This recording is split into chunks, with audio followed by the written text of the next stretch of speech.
All right, now we've talked about the supporting practice. We've talked about the purposes of eliciting responses.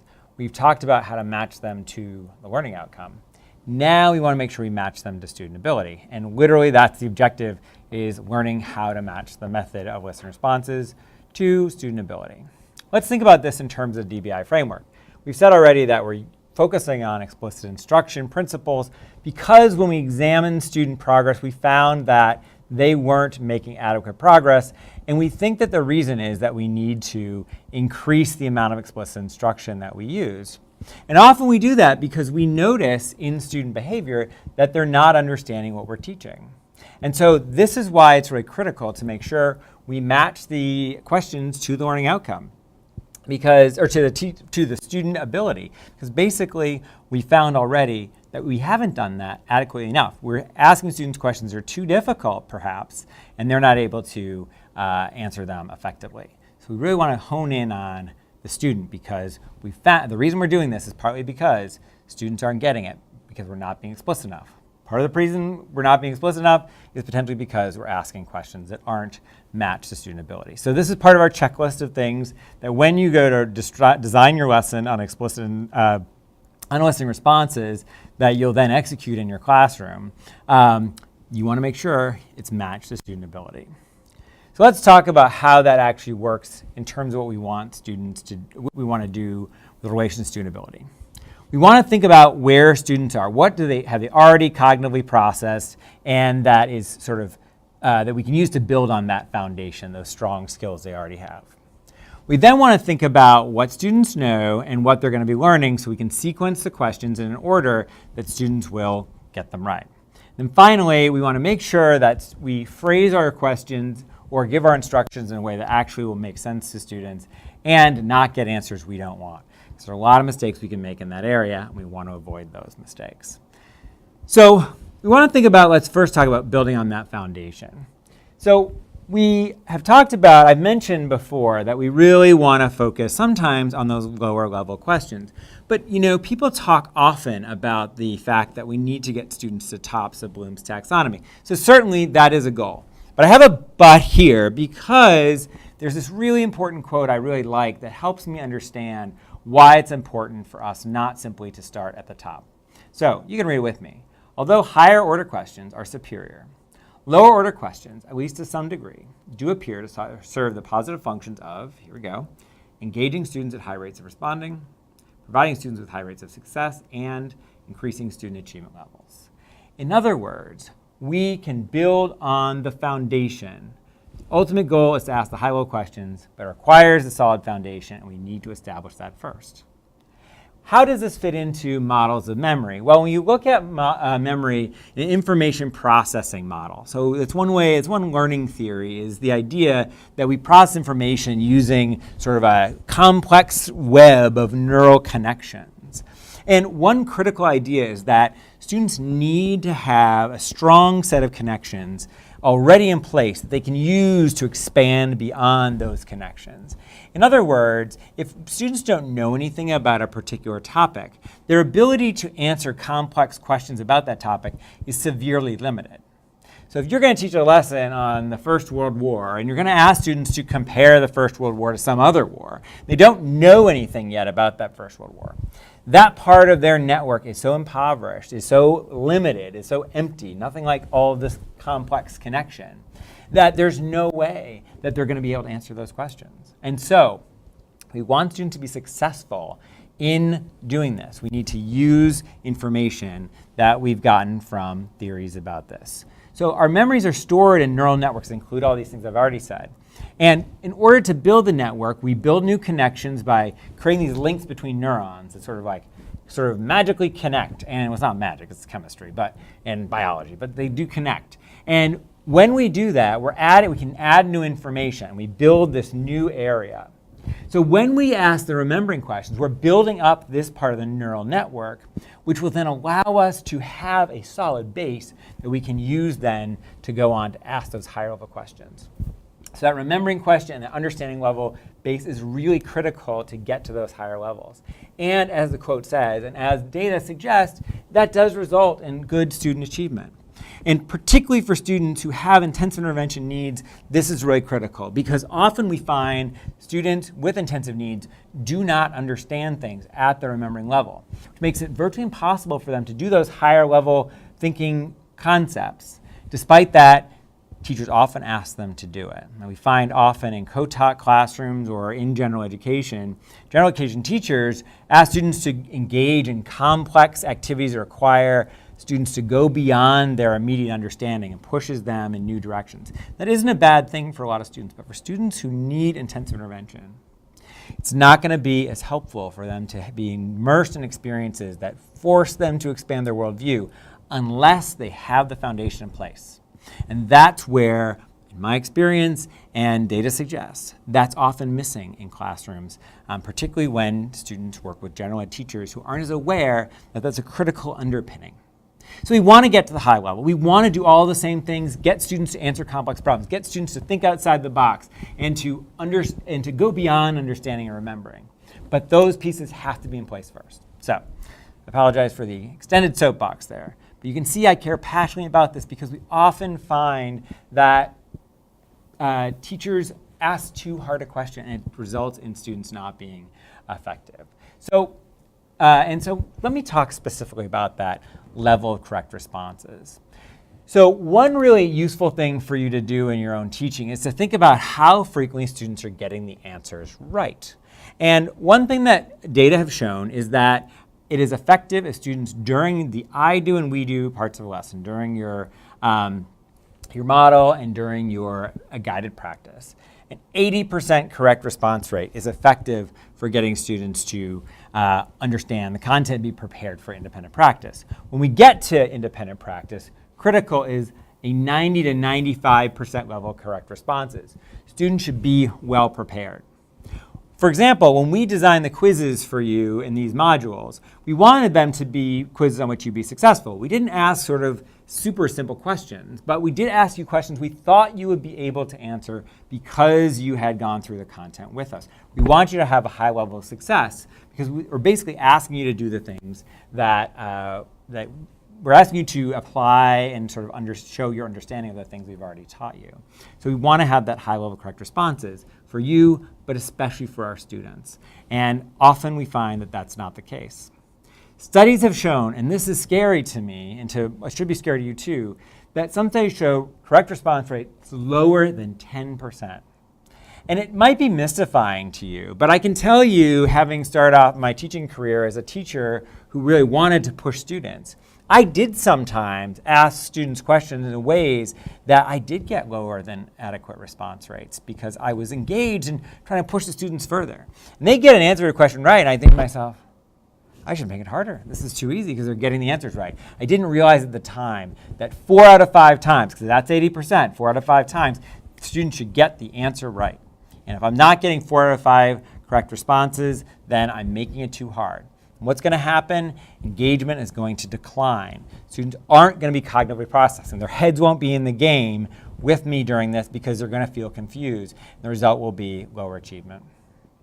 This concept is simple, but maybe revolutionary for some of you have been trained that you should ask lots of difficult questions. It is a fact, I can tell you, that once in professional development, I had a teacher cry when I mentioned these facts because she had grown up as a teacher in this environment where she was encouraged to ask difficult questions. And she actually worked in adult education. Her adult education students were very frustrated by her instruction, frequently because she asked very difficult questions. Maybe she wasn't at 10%, but she told me she was much lower than 80 or 90. And the idea that she could ask questions students could get right was a revelation for her. So it may be a revelation for you. If it is, this is an important place to focus in your practice. 4 out of 5 correct answers. So let's stop and jot here. Think about your correct response rate for your students. So when you're modeling, how often do you think students are right in your classroom? Is it 4 out of 5 times? Is it 25, 50, 75% of the time? Where is it? And when they're practicing with your guidance, when they're doing guided practice, what's the rate? And when they're practicing independently, what's the rate? So take a minute to think about that. Think about basically 4 out of 5 times is somewhere over here around 80%. And this is 50% is 2 out of 4, 1 out of 2, and so on. So you can think about how often students are responding correctly. This should give you a feel for whether or not you're asking enough questions that students are getting correct. So go ahead and stop and jot that, and you can come back together and we can talk briefly about it.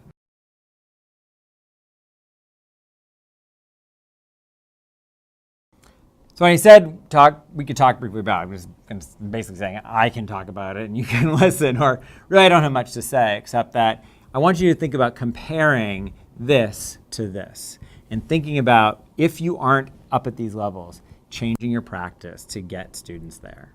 Because if you do this, students will be successful.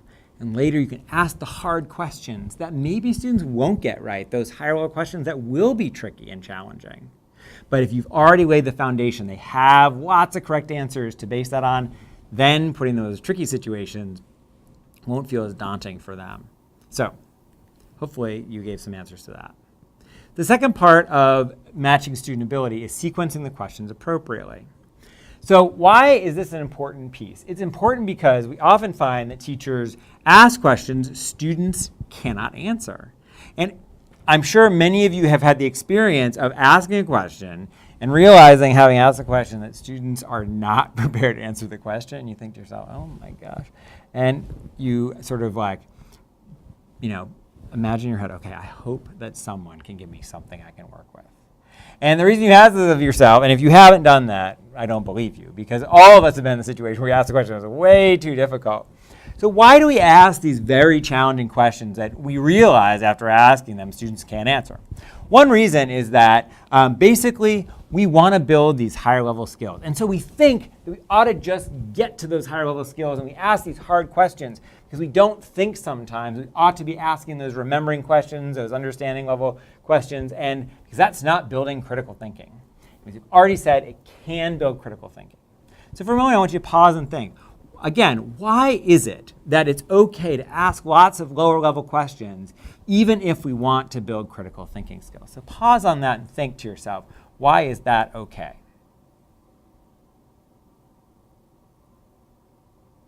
So I hope that you have kind of thought to yourself that perhaps it's okay because they will support the critical thinking that students will do later.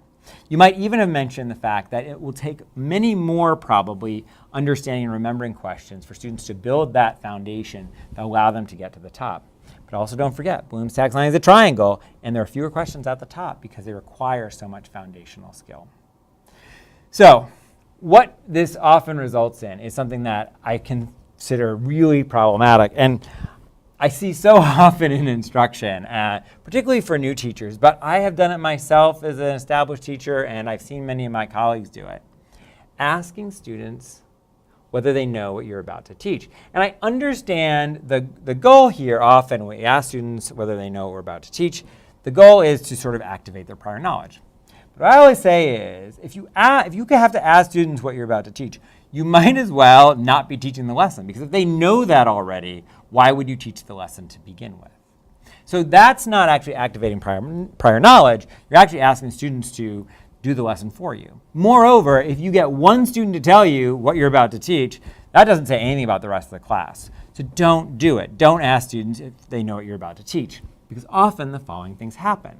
I saw in a high school geometry lesson a teacher write the word congruence on the board and ask the students, what do you think congruence means? And these high school students with learning disabilities, one of them was like, raise his hand and says, to be next, which is not what congruence means. Congruence means to be the same shape, but not necessarily the same size.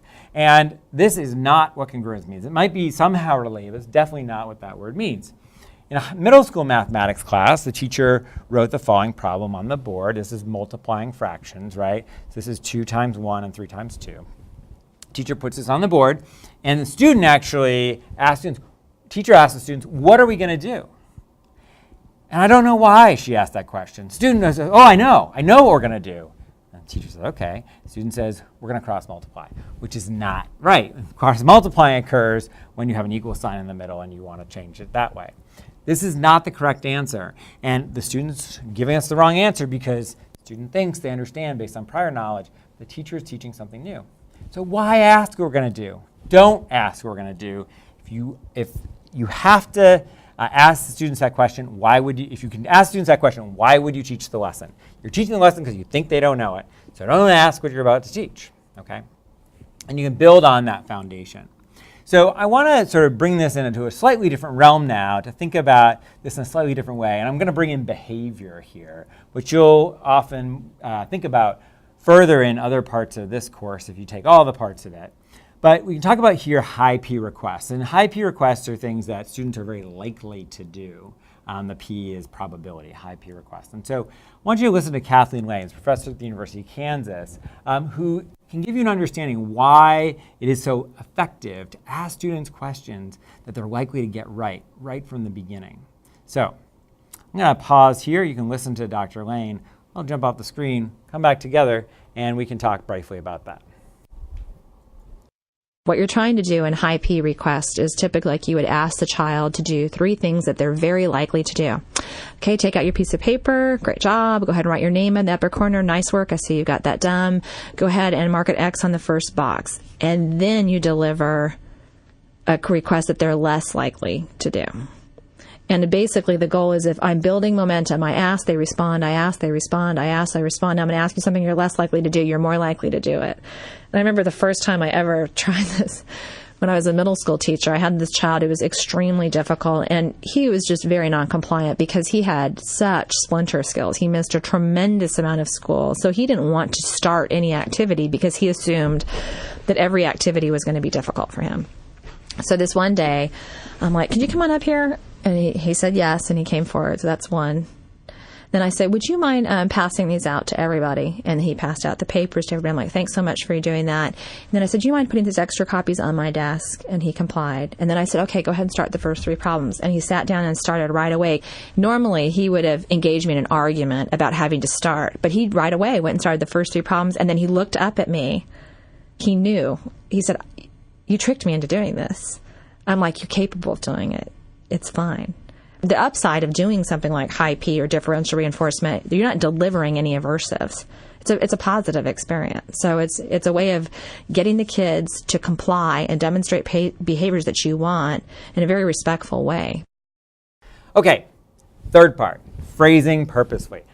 This is one of my favorite things to talk about because often our phrasing just destroys the question to begin with. And so what I find is that if you ask a poorly worded question, what happens when I already described to you where it's crickets in the room and you're just like thinking to yourself, please someone say something I can use.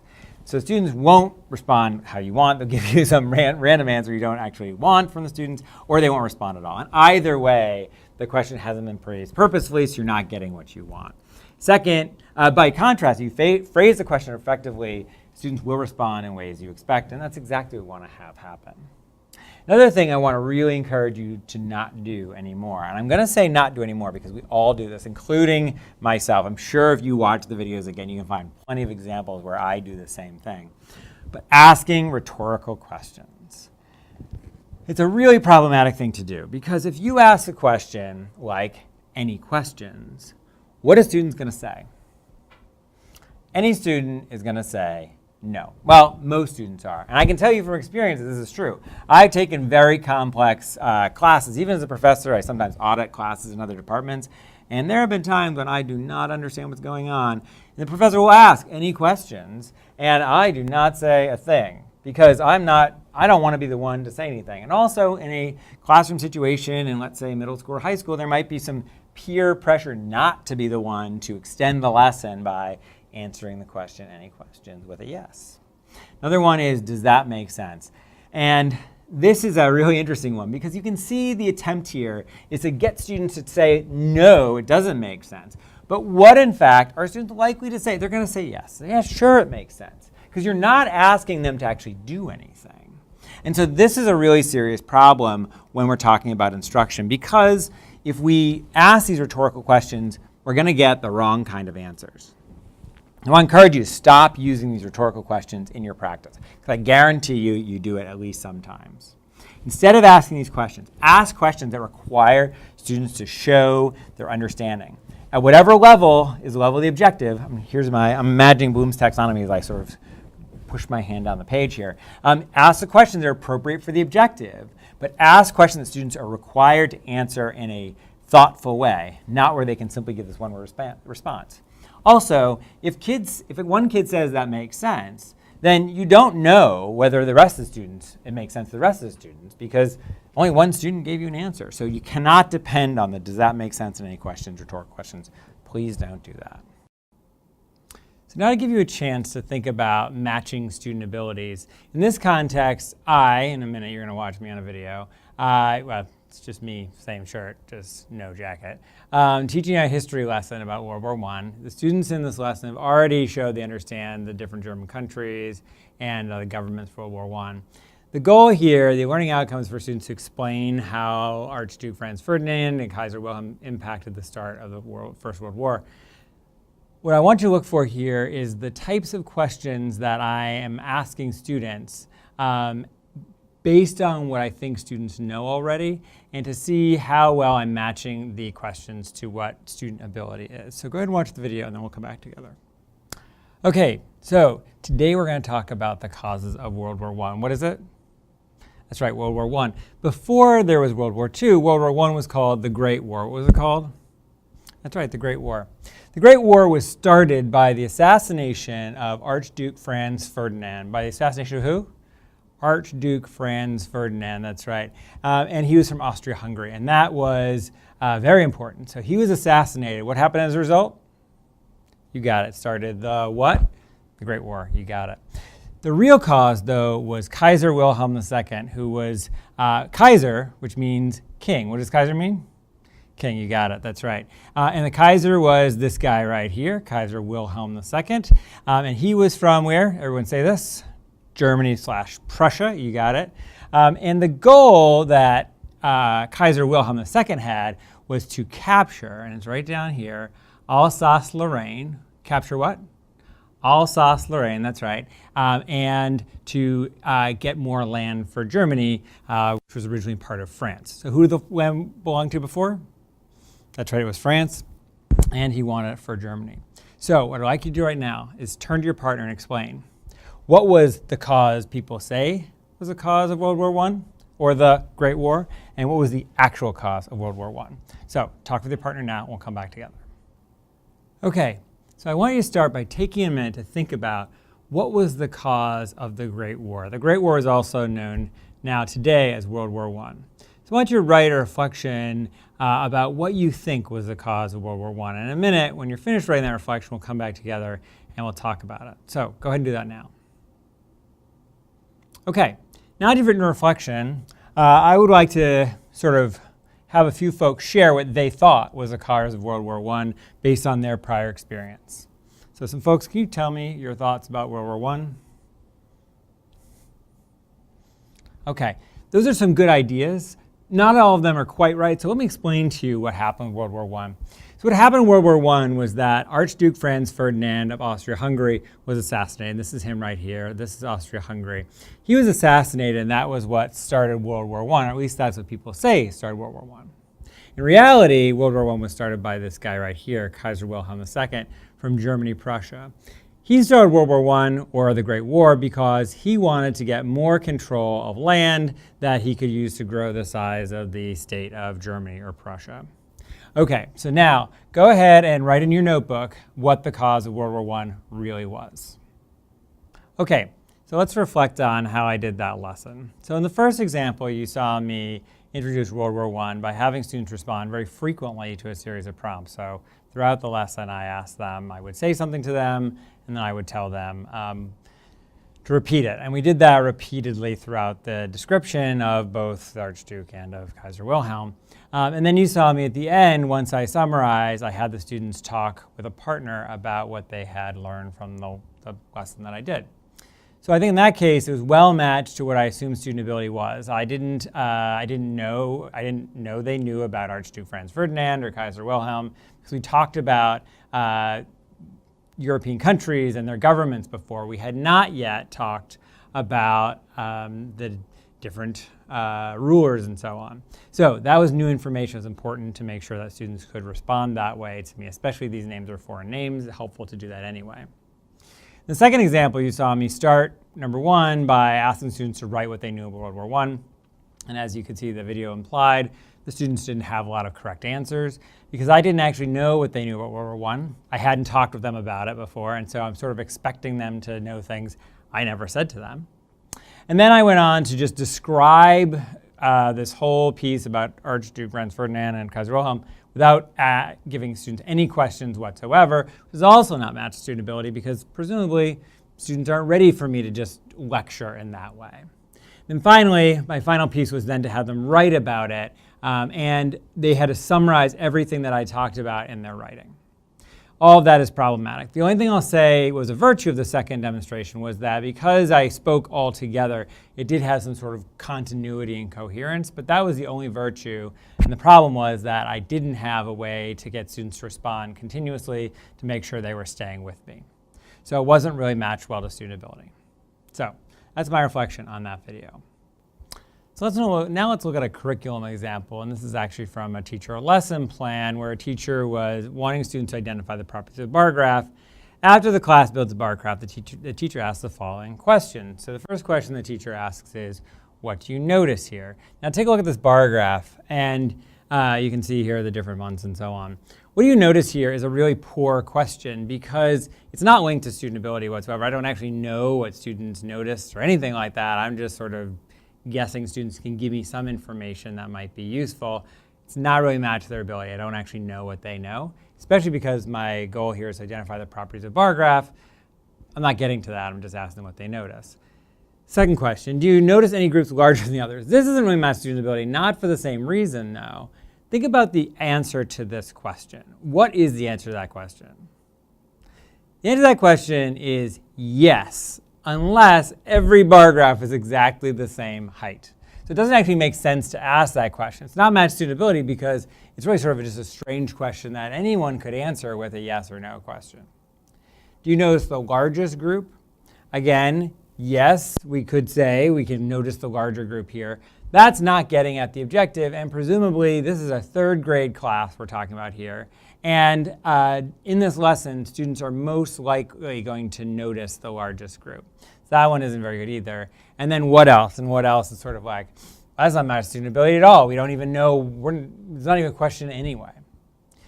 So these are all bad questions. And the truth is that they are all bad questions that I wrote. This is from a lesson that I did when I was a teacher, and I wrote these questions in my lesson plan, which I resurrected just for this purpose to illustrate how bad it was.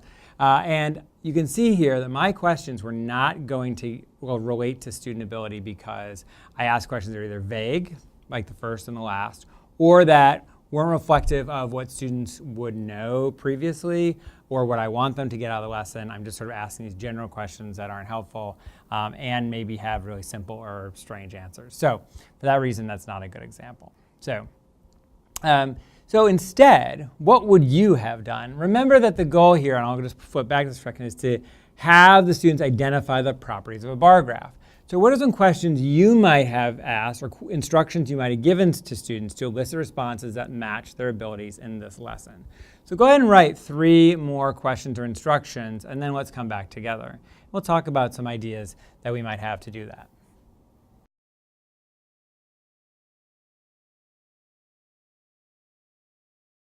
Okay, so presumably you wrote some questions or instructions. I don't know what you wrote, and it would be impossible for us to have a list of every possible question you could ask. But what I'll say is that as long as your questions related to the objective, which is to build a birthday graph, to identify the properties of a bar graph, as long as your questions had to do with that, and you were probably comparing things like which month has the least, which month has the most, and so on, how many months have less than 2 birthdays or whatever. These are the kinds of questions that will get at the properties of a bar graph. And so as long as you have questions like that, that would be a good example. What would have been great is if you actually included different modalities of response. So let's say, for example, that you had people turn and talk to a neighbor and say, how many months have more than 4 birthdays? Or what months have, what 4 months have the most birthdays and so on. So as you can see, I did not think of the questions ahead of time. That's okay, because it's not my job, and I don't know what you wrote. But you can see there that those are some possible questions you could ask. So hopefully you came up with those. If you did, give yourself a big thumbs up. If you didn't, take a minute again to come up with some questions or instructions that you think would elicit responses, and think again about making sure you use some of those different modalities of responses. Use things like choral response and thumbs up, thumbs down kinds of things to get students to respond. So that's a curriculum example. Let's now look at a real video example. So in this video, this is Dr. Anita Archer, who you've seen before, who is one of the co-authors of the Explicit instruction book by Archer and Hughes. In this video, she's teaching an 8th grade social studies class, and she's teaching students background knowledge about the Great Depression. So let's think about, in this 8th grade class, do the methods that she uses match student ability? So go ahead and watch the video, and then we'll come back and talk about how well her methods are matched to student ability. So go ahead and watch the video now. More time with enthusiasm, everyone. The Great Depression. And it occurred in the 1930s. See? You probably already know something about it, but we're going to particularly look at the causes today, and then later we'll look at how did the government respond to the Great Depression. Well, first thing is, here we have the word depressed. And it is often used to talk about a person's affect, how they feel and are thinking. So everybody, show me if you were really depressed with your body, what you'd look like. Okay, show me definitely not depressed. Okay, show me really depressed. Show me not depressed. Okay, you got to do better on the not depressed. Okay, show me depressed. Okay, so let's talk now about how Dr. Archer's questions matched, the way she elicited responses matched student ability. Let's talk about building on a foundation. So she did not assume much of students in this lesson. She said she was going to talk about World War I and about the Great Depression, and she was going to build then on the foundation that they knew about the word depressed. So she's building on a foundation with the kinds of questions that she's asking, or the kind of instruction she's giving students for the most part. She's sequencing the questions appropriately because she's not starting with, what do you think the depression is, and so on. She does assume students know what depressed means. First of all, they're 8th graders, so it's not a bad assumption. But second, even though she might think that, when she asks students to show her depressed, she actually sort of makes a depressed kind of motion that sort of prompts students to do that anyway. Finally, are the questions phrased purposefully? I think that they are. The instructions, really. She isn't really asking questions. The instructions are phrased purposefully because she says, show me depressed and show me not so depressed. I think the choice even to say not so depressed was a good one because she doesn't get into this language about synonyms and antonyms for depression because her focus here is on the Great Depression. Also, I think here what you notice is that she is doing something else to keep the students' heads in the game.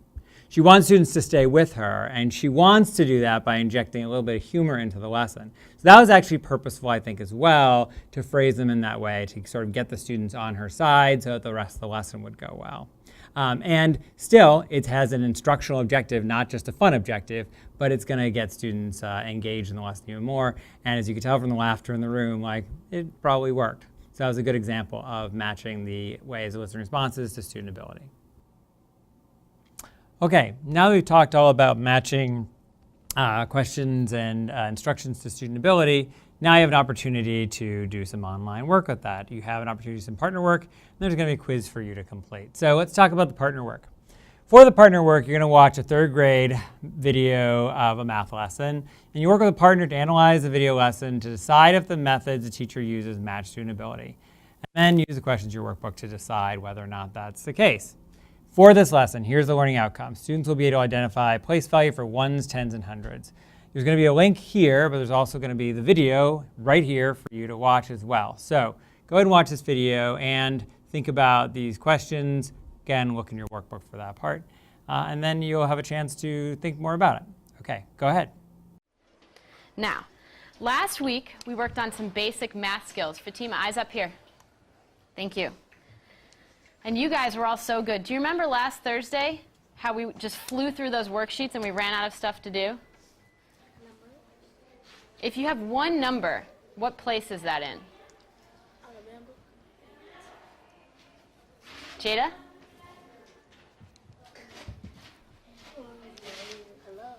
One number is going to be in the ones place. We're going to go over this here. Okay, so look. Remember, Miss Fink taught you about the ones place, the tens place, and the hundreds place, right? Yeah. Okay, can someone tell me, raise your hand, which number 4 is, which place it's in? Jedalus? This is in the tens place? The hundreds place, you're right. Okay, what's the 3 in? Steve? Tens place. Tens place? And de jour, what about the 6? The 3's in the tens place. Oh, good. Javier. Okay, look at this number. What's the 5? Steve? Hundreds place. Good. What's the 1? Jada? Tens place. Good. And Pedro, what's the 2? Ones place. Awesome. Okay, let's try this one real quickly. I'm going to mix it up. What's the 7?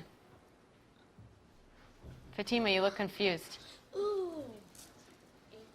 Javier? Ones. Good. What's the 4? Ooh. Dajur. What's the 4? One. Remember we went through here. There's hundreds, tens, and ones. Look over here. Here's the ones. Good. The 4's in the tens place. You've got something else to say, Dajur? And the 3 is what? The hundreds place. This is the tens place. Abdul, I want you to look up here. What place is the 2 in? 100. Good. What about the 8? You don't know. Is your name Abdullah? Steve. No, tens place. Good. And Jedalus, what's the 3? The ones place. Do you understand that, Abdullah? Here, can I have that, please? Thank you. So let's review.